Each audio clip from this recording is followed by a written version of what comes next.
Hey everyone, welcome to our deep dive into the 2026 World Cup. Yeah. You're here because you want to get a head start Definitely. on all the action coming up in 2026. Well, absolutely. And trust me, there's a lot to talk about. A lot. This isn't just another tournament. No. This one is breaking new ground with a completely revamped format. Yeah. And get this, the first ever That's right. Tri-Nation hosting. Huge. Buckle up, Oh, yeah. because things are about to get really interesting. He's going to be wild. I'm excited. You and me both. So this World Cup is shaping up to be a landmark event. Huge. Really huge. And the source material for this deep dive, this in-depth article that we both read. I read it twice. Wow. Well, it really paints the picture of the potential impact. I was blown away by the scale of it all. That's what I'm saying. Okay. So first things first, Yeah. we have to address the elephant in the room. Definitely. This expanded format, 48 instead of the usual 32. So many. Right. So on the one hand, we've got all this potential for upsets and Cinderella stories. Love the underdogs. Who doesn't? But on the other hand, part of me is like, is this really going to work? What are your thoughts? I'm curious to hear what you think, honestly. Well, my first reaction is, wow, that's a lot of teams. It is, but I mean... And a lot of games. Oh, yeah. 104 matches. That's a lot of football. It is? But I think it's going to be great. Okay. I'm ready to be convinced. Okay, so think about it this way. I'm listening. It's a bold move by FIFA, right? For sure. And, you know, it's definitely sparked some debate. Yeah.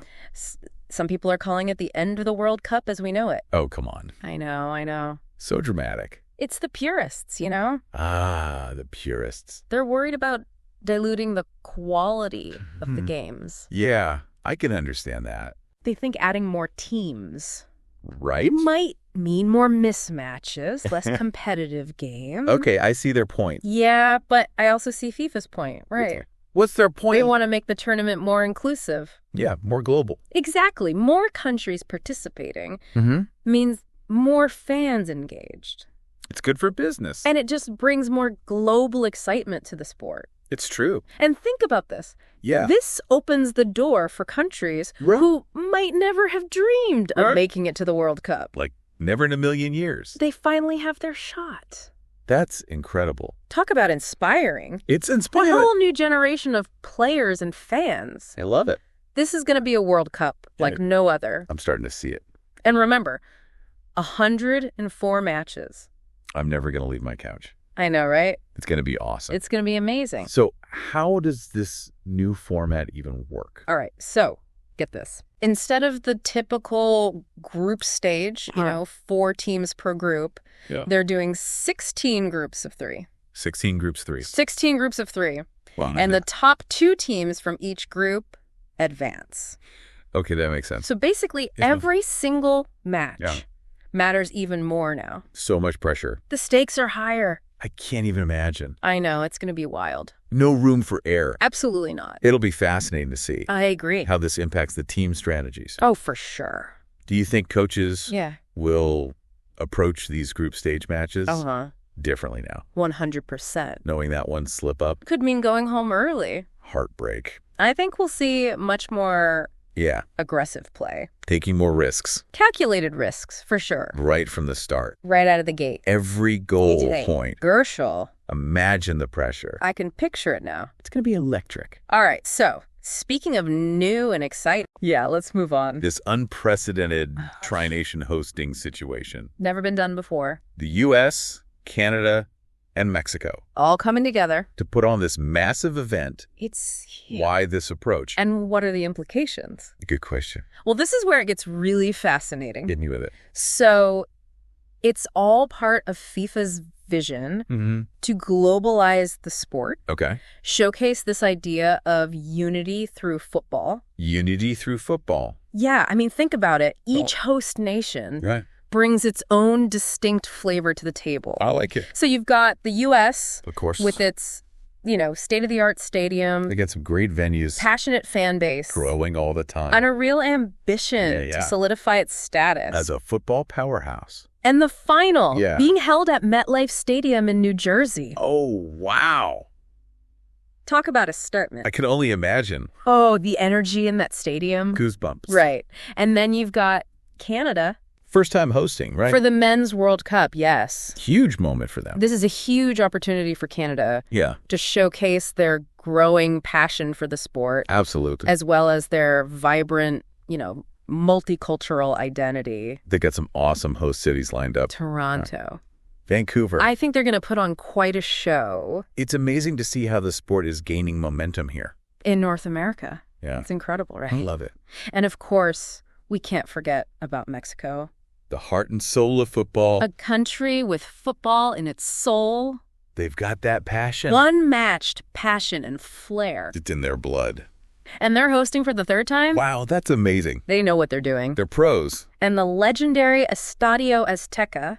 Oh, yeah. In Mexico City. I've seen it on TV. It's already hosted 2 World Cup finals. No way. It's going to be absolutely buzzing. I bet. With history and excitement. The atmosphere is going to be insane. I can't wait to see those iconic images on TV.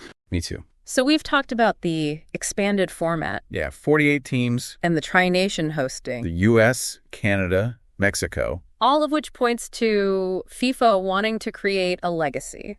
Beyond just the month of matches. Exactly. I like it. And a key part of that legacy lies in how this World Cup leverages existing infrastructure. Okay, so what does that mean exactly? So instead of, Yeah. building a bunch of brand new stadiums. Which can be very expensive. And they often end up as white elephants after the tournament. Like elephant. Those massive, expensive venues that become underutilized and drain resources. Yeah. They're using mostly existing stadiums. Smart. Which are already, well equipped to handle these large-scale events. Makes sense. So this approach minimizes the financial burden. Yeah. Ensures a more sustainable impact. I love that they're thinking about that. Yeah, it's important. So the investments go beyond just the stadiums. Oh, yeah, for sure. It's transportation networks, airports. Even smart city initiatives to connect the host cities seamlessly. Wow, they're really thinking long-term here. Absolutely. So it's like they're using the World Cup as a catalyst to modernize these regions. To modernize and to leave a lasting positive impact. And it's not just about the infrastructure. No. It's not. It's about the people, right? 100%. There's a huge emphasis on human capital. The 2026 World Cup is all about inspiring future generations. Of footballers. Of footballers and fans, Especially across North America. Think grassroots programs, youth academies, community initiatives. So it's not just about putting on a great show. No, it's not. It's about fostering a lasting love for the game. Exactly. Especially among young people. That's the future. What do you think, listener? Yeah, let us know what you think. Does this make you even more excited for what's to come? I know, I am. Me too. All right, but before we move on, we have to talk about the potential economic impact. Okay, yeah. Millions of visitors spending money. Millions. Wow. On hotels, food, transportation, souvenirs. I'm going to need a bigger wallet. This is a chance for the host nations to experience a real economic boost. I like it. Particularly in the tourism and hospitality sectors. A win-win for everyone. It could be. I love it. All right. Okay, so we've covered the expanded format. 48 teams. The Tri-Nation hosting. 3 countries, 1 World Cup. And the potential legacy. On and off the field. This World Cup is going to be massive. Absolutely massive. And we're just getting started. Stay tuned for more. Because we're going to dive even deeper. That's right. Into this incredible event. Can't wait. It's really amazing to think about. Yeah. This mix of established stars and potential underdog heroes. Absolutely. All converging on North America. It's going to be incredible. For this World Cup. Yeah. And it really drives home the point that this World Cup is about so much more. Oh, yeah. Than just the competition. You said it. You hit the nail on the head. It's a celebration. It really is. Of the universal love for the game. A chance. For cultural exchange. On a massive scale. And the Tri-Nation hosting model itself. Yeah, this model. It sends a powerful message about unity. Collaboration. It really does. It's like they're saying we can achieve great things by working together. Love that. And think about the energy of those fan fests. I'm already picturing it. People from all over the world coming together. Decked out in their team colors. Sharing their love for football. And sharing their cultures. It's going to be one giant party. That'll be awesome. So beyond the festive atmosphere. Okay, yeah. Let's think about the long-term implications. Okay. Could this tri-nation model, this is interesting, be a blueprint for future global events? Like the Olympics. Maybe. Could we see more collaborative efforts like this? I think so. Using shared passions to bridge divides. It's a nice thought, right? It is a nice thought. Now, FIFA has a history of using the World Cup to promote social and humanitarian causes. Oh, really? Yeah. In the past, they've partnered with organizations to raise awareness about things like poverty, discrimination, environmental sustainability. That's great. So this tri-nation hosting model could be seen as an extension of that commitment. Like a way to demonstrate the power of sport to bring people together. And create positive change. I like that.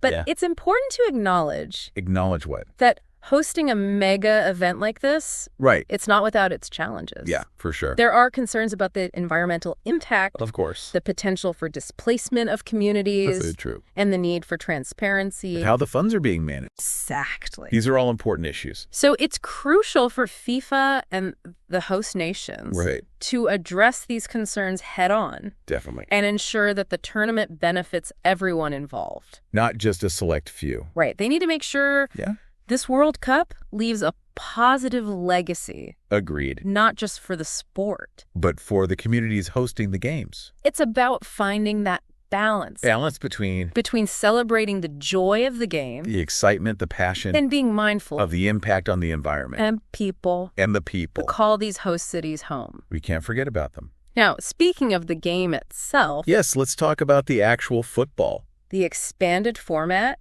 48 teams. It's going to bring a whole new dimension to the competition. Oh, for sure. Wouldn't you agree? Absolutely. 48 teams means a greater chance for surprises. Definitely. And I, for one, am all about those underdog stories. Who doesn't love a good underdog story? Think about it. I am. We could see a team that's never even qualified for the World Cup before. Yeah. Making a deep run. It's possible. It would be amazing. I love that you brought that up. I'm all about the upsets. It injects this element of unpredictability that I think will make this World Cup even more captivating. And tactically, it'll be fascinating to see how coaches adapt to this new format. Especially in the group stage. Right. 3 teams per group. Instead of 4. It changes the whole dynamic. Every match becomes a must-win. Basically. We might see more aggressive play. Teams taking more risks. From the get-go. Coaches will need to be more flexible and adapt their strategies. On the fly. That's the name of the game.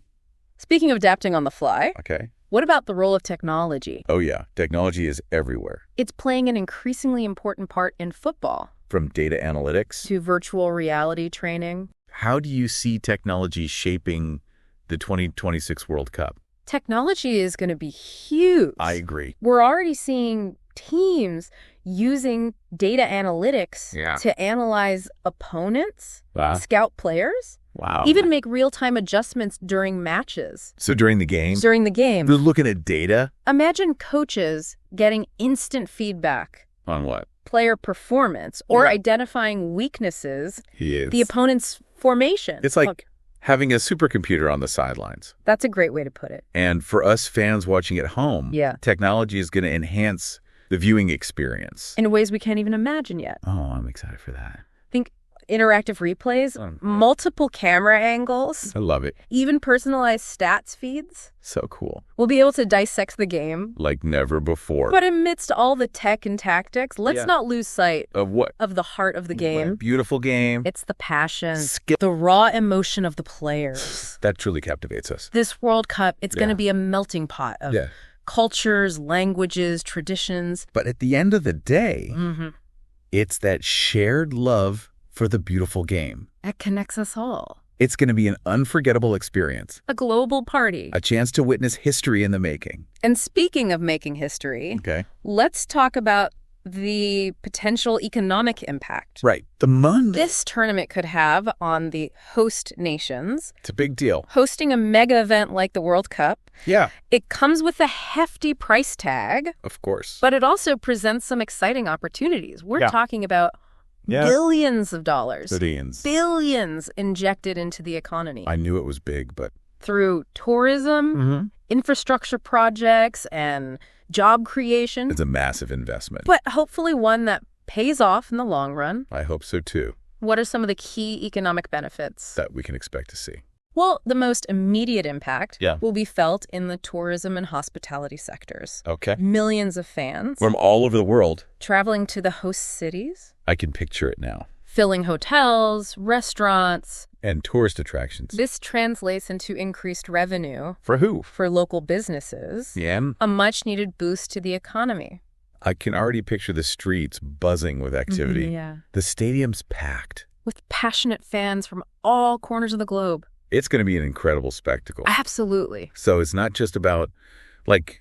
the short term. Yeah, the short-term influx of visitors, right? Right. There's potential for long-term... absolutely. economic benefits, too. Definitely. Like what kind of things? Well, the increased global exposure can have a lasting impact. On?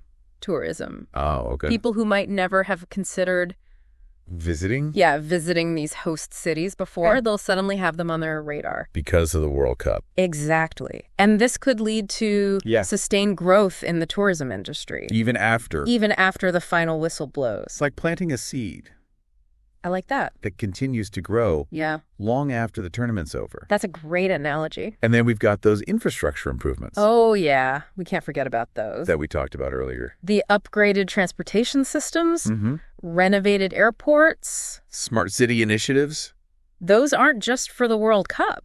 Right. They're lasting changes. Your investments. In the future of these regions. Exactly. So it's like they're using the World Cup as a springboard to accelerate development and modernization. But it's important to be realistic, right? Always. Hosting a mega event like the World Cup. It's not without its risks. There are risks. There are always risks. Right. Well, there's always the potential for cost overruns. Oh, yeah, going over budget. Projects going over budget, and the challenge of ensuring that the economic benefits are distributed fairly. So not everyone benefits equally. That's always a concern. So what can be done about that? Well, transparency and accountability are key. That makes sense. It's crucial to have a plan in place. To manage these investments wisely. And ensure that everyone benefits. Not just a select few. Exactly. It's a big responsibility. It is. But it's not just about the tangible economic benefits, right? There are intangible benefits, too. Things like national pride. A renewed sense of community. The inspiration it will spark. Especially among young people. Right. Those are the kinds of things that are hard to measure in dollars and cents. It's true. But they're incredibly valuable nonetheless. It's about creating a legacy that goes beyond just the economic impact. A lasting legacy. Inspiring a new generation of athletes. Fostering cultural exchange. Showcasing the best of what these host nations have to offer. To a global audience. It's a big stage. It sounds like the 2026 World Cup is poised to be a truly transformative event. Absolutely. Not just for the sport itself. But for the millions of people. Who will experience it. Either in person or from afar. It's going to be incredible. This is a moment in history. Yeah. A chance to witness. Witness what? The convergence of sport, culture, and global economics. All in one place. On a massive scale. And we're just at the beginning. Of this journey. I can't wait to see how it unfolds. Me neither. As we move closer to 2026, the excitement will only continue to build. Oh, for sure. So, to our listener out there. Yeah, to the listener. I hope this deep dive has given you a better understanding of what to expect.